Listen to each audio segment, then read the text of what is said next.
Benvingudes i benvinguts a una nova clau de la nostra història, programa 252. Al mes d'abril d'enguany es compliran 100 anys que un grup d'inversors molt propers a la dictadura de Primo de Rivera creaven la Companyia Telefònica Nacional d'Espanya.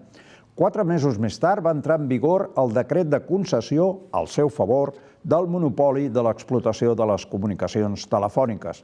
Des de finals de 1923, una empresa nord-americana havia preparat una maniobra d'expulsió del mercat de les empreses competidores, la majoria catalanes. Segons el professor Àngel Calvo, de la Universitat de Barcelona, el 1921 la telefonia a l'estat espanyol era un negoci en expansió amb una gran expectativa de creixement. La implantació del telèfon no s'havia produït de forma uniforme. Segons l'estudi del professor Calvo, el 50% dels abonats de tot l'estat es concentraven un 30% a Catalunya i poc més d'un 15% a Madrid i a Euskadi. Les primeres línies telefòniques peninsulars s'havien instal·lat a Catalunya. Tan sols un any després de la patent de l'invent de Graham Bell el 1876, els enginyers del MAU, pare i fill, provaven amb èxit les primeres comunicacions telefòniques urbana i interurbana. El 1886, el liberal Sagasta, president del govern, autoritzava la venda i l'ampliació de la xarxa a l'enginyer català Pau Bosch i Barrau, fillastre de l'economista Laureà Figuerola, creador de la pesseta. A finals de 1923, el paisatge econòmic de la telefonia espanyola estava dominat per diverses companyies, però les més importants eren les 4 de capital català, que ja havien expandit les seves línies fora de Catalunya. Poques setmanes després del cop d'estat, arribava a Madrid el nord-americà Sosthenes Benn, que havia rebut un encàrrec del govern de Primo de Rivera d'unificar l'oferta telefònica del mercat en una sola empresa, que seria l'adjudicatòria del monopoli de les comunicacions telefòniques a l'estat espanyol. L'americà va anar comprant grans paquets d'accions de les companyies privades que obstaculitzaven el seu projecte.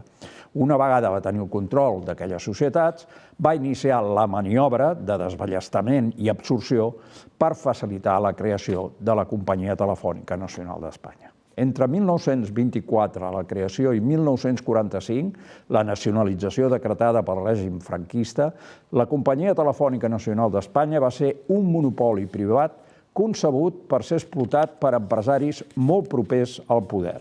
En aquesta història, potser sorprèn que Primo de Rivera, que en el seu particular viatge al poder havia rebut el suport d'una part important de la burgesia catalana, acabés confiant el seu projecte a un directiu i a una empresa nord-americana. No oblidem la humiliació espanyola a la Guerra de Cuba del 1898, que encara aixecava polseguera. Si més no, aquesta història explica la tradicional hostilitat del poder espanyol cap a l'empresariat català. Abans americans, alemanys o el que sigui, que catalans. Benvingut, Víctor Cucurull. Gràcies. Un davantal, un episodi més d'aquesta relació Espanya-Catalunya. Sembla recurrent el tema, perquè el trobes amb tot. Ara estava pensant, per exemple, en Endesa, que era una companyia catalana, que naturalment van intentar en el seu moment, perquè tocava, perquè era per la talla de l'empresa i pels serveis que prestava i tot això, fer una OPA, em sembla, amigable amb la Caixa, a través d'una de les famoses empreses que controlava el holding aquest de la Caixa, que era la Catalana de Gas. Bé, ni Catalana de Gas ni Endesa, o sigui, l'Endesa al final va anar a parar a mans d'una empresa alemana, em sembla, i en fi, i constantment és això. Llavors, la meva pregunta, com a historiador, diguem-ne, curiós, de les coses que passen, és com és possible que encara hi hagi tants catalans, no dic que tots, perquè hi ha una majoria, diguem-ne, sociològica, que ja comença a estar-ne fins a dalt de tot.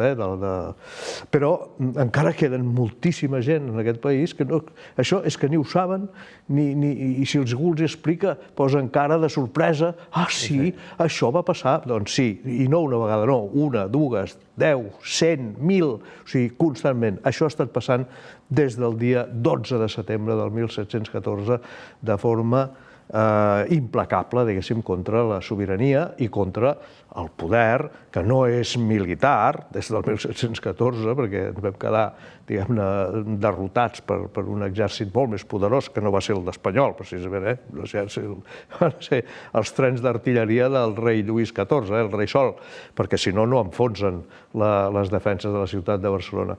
Però, diguem-ne que amb els altres poders, que té una societat normal i corrent, i evolucionada i complexa, i més aviat moderna i avançada, com és la catalana, doncs no poden sofrir, i contra els seus propis interessos contínuament estan, diguem-ne, ensorrant projectes d'una catalanitat evident. Per això és tan important conèixer la història, la nostra pròpia història. I anem a fer-ho amb la història de Catalunya dia a dia.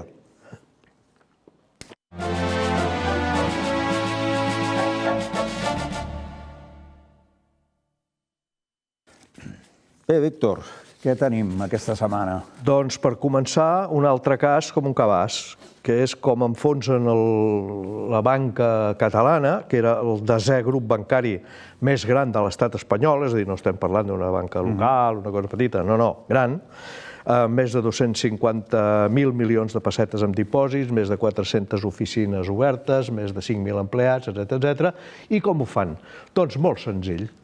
Fake news. Se'n diu ara d'això, una fake news. Agafen una notícia, diuen és que allò s'està enfonsant, no sé què, donen 4 dades així arregladetes i patapam, la banca catalana per terra. I, naturalment, l'estat espanyol mirant cap a una altra banda, dient ai, sí, ai, coita, ara s'han enfonsat. Bueno, doncs escolta, que s'ho quedi Argentària, que llavors estaven fent la fusió amb el Banc de Biscaia i el Banc de Bilbao, i van crear el grup aquest... Ara és el BBVA. BBVA, exacte, i s'ho van quedar, i ja està, i s'ha acabat. Però clar, no era la primera vegada que passava això, amb un banc català, havia passat amb el Banc de Barcelona, amb el Banc de Catalunya, amb banques diverses, diguéssim, que iniciatives catalanes, el Banc de Girona, que van anar, diguéssim, caient en mans d'aquests depredadors de la catalanitat. Bé, amb això anirem a parar el dia 7 de febrer de l'any 1916. Aquest tal dia va morir a Vic aquest gran bisbe i escriptor, Josep Torres i Bages. Era un home conservador. La Catalunya no serà si no és cristiana, aquest tipus de posicionament. Bé, no és que nosaltres defensem aquestes idees, però cal tenir en compte que estem parlant d'un personatge amb una talla intel·lectual important, escriptor, membre de l'Acadèmia de Bones Lletres, per cert que ingressà fent un discurs en català, contra el que era costum i contra l'opinió d'uns quants acadèmics. Oh, què fas, què fas? No, va fer el discurs en català, que és com hauria de ser, amb naturalitat.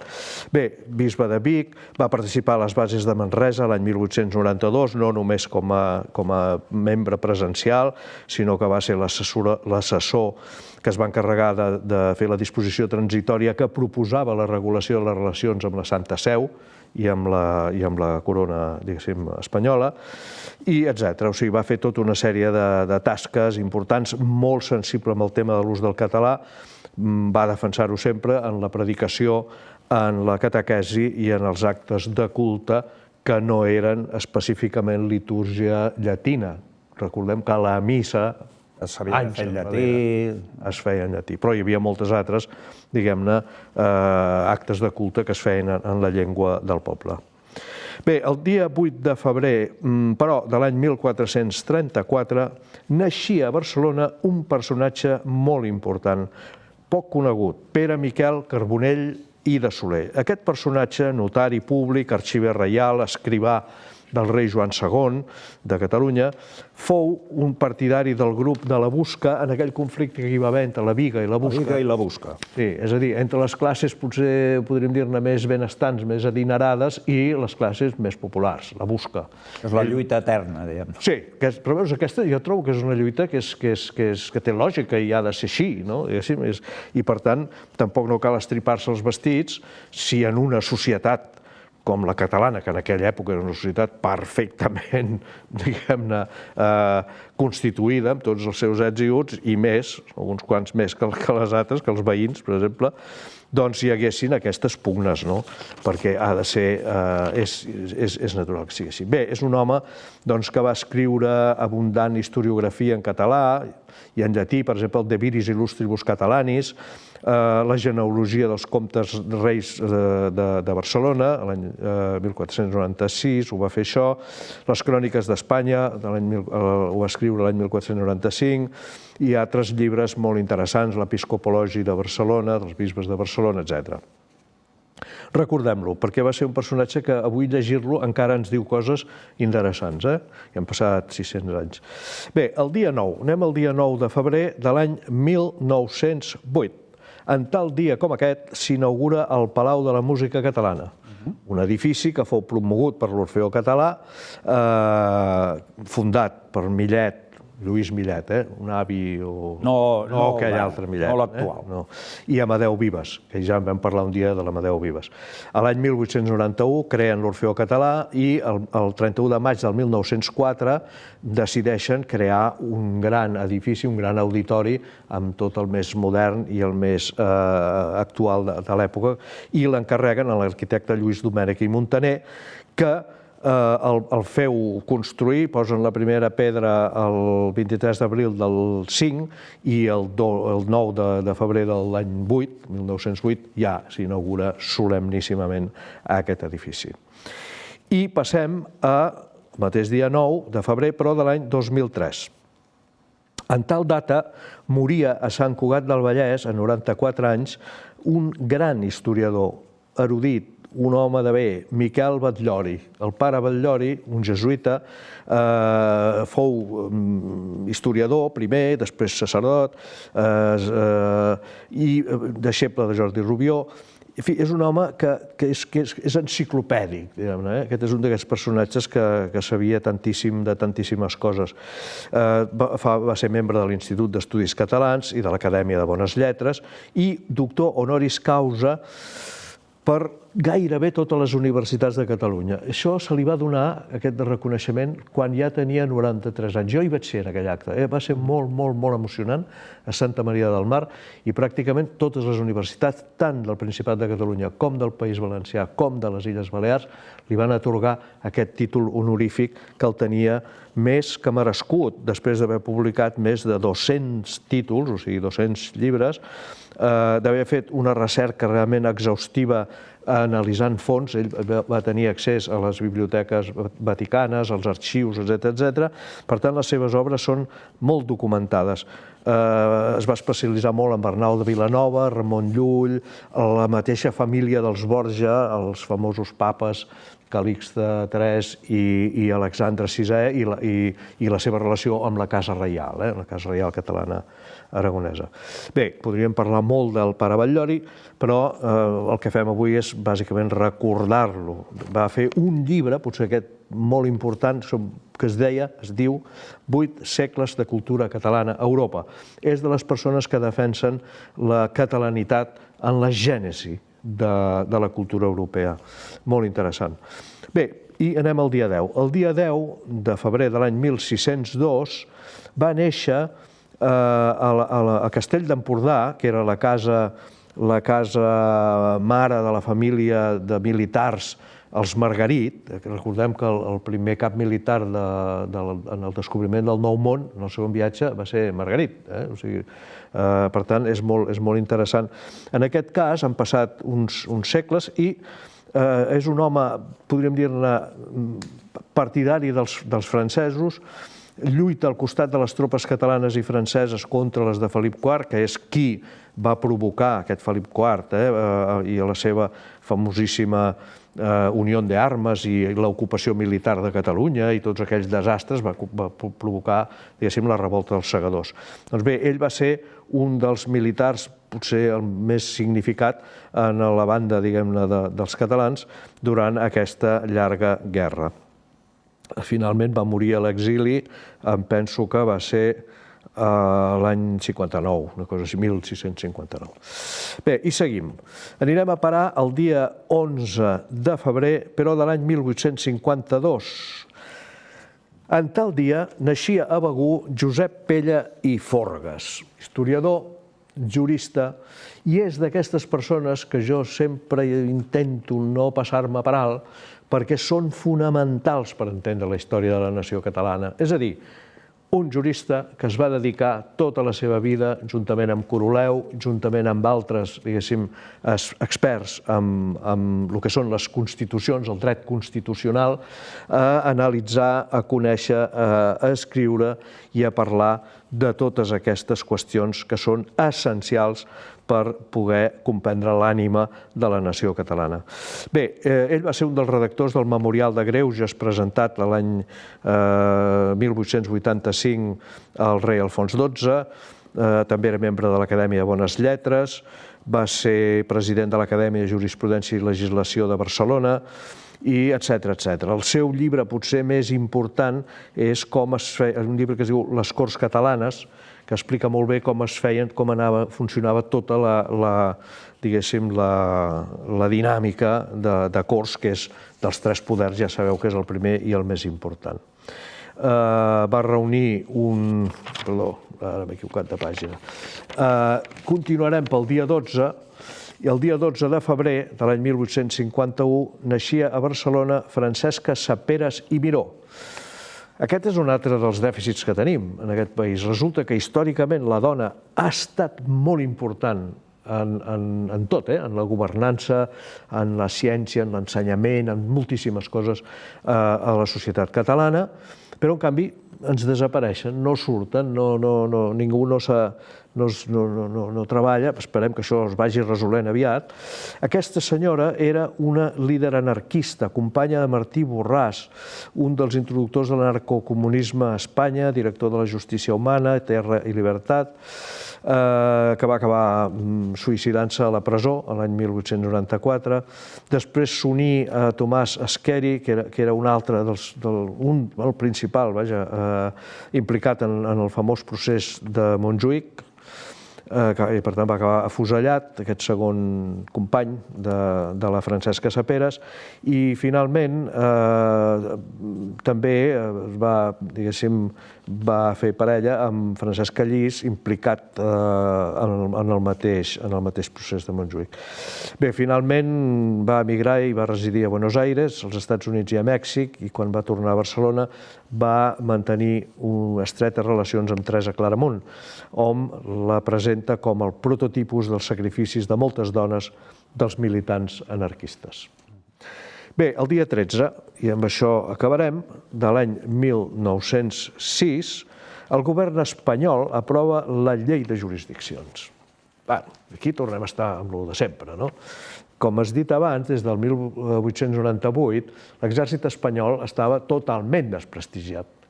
I, per tant, pels catalans, veure tota aquella colla de militars vestits de manera rimbombant pels carrers, fent la comèdia, diguéssim, això despertava molt reaccions, diguéssim, més aviat iròniques i tal. I un dels que es dedicava a ficar llenya al foc, diguem-ne, era el Cucut. El Cucut, doncs, sortien acudits, sortia tal. Què va passar aquí en concret? Doncs que sortint d'un acte de la Lliga, després d'haver guanyat les eleccions del 1905 municipals a Barcelona, doncs passen per davant d'un local del Lerroux i els tirotegen. Demà el Cucut treu allà tota l'artilleria, l'artilleria còmica. Sí, l'humor. I clar, naturalment, això va encendre les forces, diguéssim, militars, armades, i es van, diguéssim, fer aquest assalt a la redacció del Cucut, que a més també era la redacció del Patufet. Ja en vam parlar del Patufet, gran i molt important, petita, gran, molt important revista, i de La Veu de Catalunya. En fi... L'humor no ha caigut mai bé, tampoc, entre els diferents governs espanyols. Clar, sobretot els pobles que tenen, o els governs o els estats que tenen aquesta dèria, diguéssim, absolutista i feixista, pràcticament. Bé, què va passar amb els republicans regionalistes i carlins, que eren diputats escollits en les últimes eleccions? Doncs que van retirar-se del Congrés, al Congrés de Diputats de Madrid, en senyal de protesta. I això fou el nucli, el moment, el revulsiu, diguem-ho així, que va impulsar la creació de Solidaritat Catalana, que va guanyar esplendorosament les eleccions, em sembla que són del 1907. Doncs moltes gràcies, Víctor Cucurull, per aquesta història de Catalunya dia a dia. I nosaltres anem ara ja a la notícia de la setmana.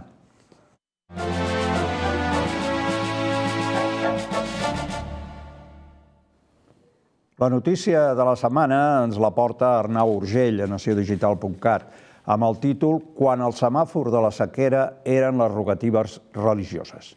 La sèrie meteorològica més antiga de Catalunya i de l'estat espanyol és la de Barcelona, amb dades del 1780. Com es pot fer per anar més enllà en el temps i conèixer l'impacte de les sequeres en la història? Doncs hi ha un element clau, les rogatives religioses. Es tractava d'un sistema que era molt pautat, fruit de l'acord entre les autoritats civils i eclesiàstiques i que ha permès a investigadors com Mariano Barrientos determinar la severitat d'aquests episodis de sequera. Tal com passa en l'actual semàfor de la sequera, el sistema de rogatives tenia fins a 5 nivells. Fa uns segles, quan no hi havia ni xarxes d'abastament ni grans sistemes d'emmagatzematge, l'ansietat que generava la manca de pluja era molt major. Qualsevol alteració climàtica era sinònim de problemes socials. En aquest sentit, es va establir un sistema molt estandarditzat de rogatives religioses, amb manifestacions que anaven pujant d'intensitat a mesura que la sequera era més severa. Acordar-ne la celebració era potestat dels consells municipals de l'època, que ho transmetien als bisbats corresponents per tal d'oficiar-les. El Pla actual de sequera de Catalunya disposa de 5 escenaris que s'han definit popularment d'aquesta manera, com a semàfor. Al llarg de diversos segles també es va disposar d'aquest semàfor de rogatives religioses, en funció de la severitat de l'episodi, també amb 5 nivells. L'1, nivell preventiu, oració mental a les esglésies parroquials. El segon, nivell baix, exposició de relíquies i advocació a sants a la catedral. Nivell mitjà, el tercer, processons públiques amb relíquies pels carrers. El quart, nivell sever, immersió de relíquies en aigua. I el cinquè, nivell extrem, grans romeries o peregrinacions, manifestacions religioses massives que suposaven desplaçar-se fins a grans santuaris allunyats, Montserrat o Núria. Fins quan es va mantenir aquest sistema? El primer moment de crisi es va produir el 1821 a Barcelona. El bisbe encapçalava una processó de nivell 3 en una sequera que es considera la pitjor de l'edat contemporània. L'ambient anticlerical de l'època va esclatar. Una generació el va increpar i va ser rebut amb una pluja, però amb una pluja d'objectes i fins i tot d'orins. Les rogatives es van aturar en sec a la capital catalana i el bisbat es va negar anys més tard a reprendre-les. A mesura que avançava el segle XIX, també van començar a perdre pes en altres ciutats de Catalunya. Tanmateix, en poblacions d'interior, com Cervera i Vic, encara se'n van fer fins poc abans de la Guerra Civil. I després d'aquesta notícia de la setmana, doncs anem ja directament a la darrera secció del programa, episodis de la nostra història.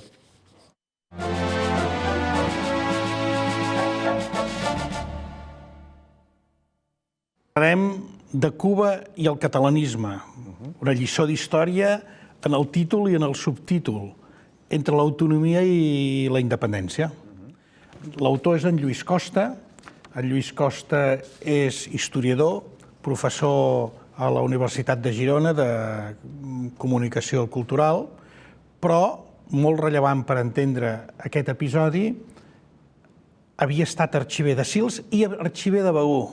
Ja sabem que a Begur hi ha una tradició de l'herència de la petjada dels catalans que havien anat a Amèrica prou forta. I això li ha fet mantenir unes relacions i un interès per la realitat cubana des del punt de vista de la recerca històrica i del seguiment d'aquests lligams. Per tant, en Lluís Costa, a banda de ser un historiador de l'època contemporània remarcable, és especialista en les relacions entre Cuba i Catalunya. I, com deia, l'episodi és una lliçó d'història des del títol mateix, perquè en Lluís Costa examina les relacions que hi havia entre dels catalans establerts a Cuba i comprova, cosa que no és cap novetat, que la posició dels catalans en relació als anhels d'independència i de sobirania cubana, en el primer moment, anem a dir, la posició dels catalans no és gaire determinada, es manté dins de l'ambigüitat perquè el negoci en el qual intervenen depèn prou de la força de l'imperi espanyol. També hem de dir que abans del 1880, 1870, 1880, una bona part dels catalans abraçaven l'idea de l'imperialisme espanyol d'una forma molt abrandada, com si això resolgués els problemes que podien passar a casa dels catalans. Quan aquests mateixos catalans es van adonar que el Regne d'Espanya no només no avançava, sinó que reculava, quan va veure quina actitud mantenia en relació amb el cas de Cuba, això va obrir els ulls a molta gent i va decantar la posició del catalanisme emergent, primer només cultural, després fonamentalment polític, molt favorable després a les relacions de Cuba. No només això, sinó que les influències mútues és el que va resseguint en Lluís Costa. Perquè una vegada feta la independència cubana el 1898, recordem-ho, després d'una guerra als anys 60 perduda pels cubans i guanyada per el Regne d'Espanya, per l'imperi espanyol, al cap d'una generació després, quan sí els cubans assoleixen la seva independència, vet aquí que són els cubans els que miren el sistema, la situació del catalanisme i l'evolució dels catalans i també des dels seus mitjans de comunicació hi donen suport. De lliçons en trobem unes quantes en l'episodi. Jo n'assenyalaré ben bé dues. Una que és que quan els cubans van afermar ben clarament, d'una forma més determinada, el seu posicionament sobiranista, sense ambigüitats, va ser quan van rebre més ajuda, quan van rebre més suport. És a dir, la decisió, la determinació, la clarificació va permetre que tinguessin més ajut. Ho dic, anem a dir, com en una lliçó històrica amb rerefons. I la segona, aquells generals com el general Weyler i el Polavieja, que havien estat tan contraris a l'autonomia, primer, i a la independència de Cuba, van ser, quan derrotats van tornar a Europa, van introduir-se dins del món polític del govern espanyol, van ser els més favorables a reconèixer l'autonomia de Catalunya perquè havien après ells mateixos la lliçó a Cuba. I això també és molt rellevant, fins al punt que el Polavieja proposarà, quan encara estava a les Barcellones qualsevol projecte d'autonomia, proposava a començaments del segle XX un estatut per Catalunya que incloïa el respecte al dret civil català, però sobretot el concert econòmic.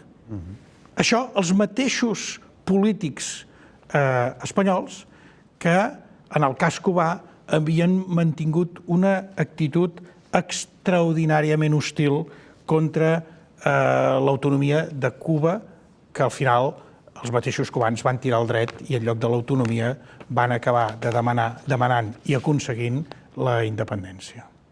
Bé, moltes gràcies, Víctor Cucurull. Ens tornem a veure la setmana que ve.